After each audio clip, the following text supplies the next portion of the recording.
The Nissan Qashqai key fob battery, a CR2032, is easily replaceable. First, identify your fob model.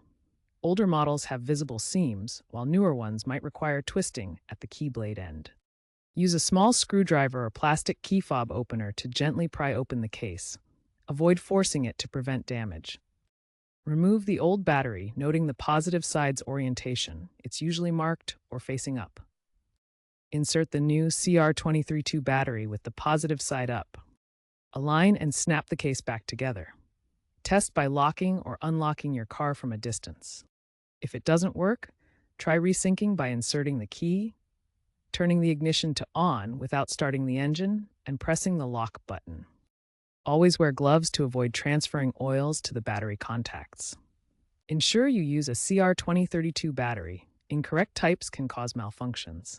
Dispose of the old battery properly as hazardous waste.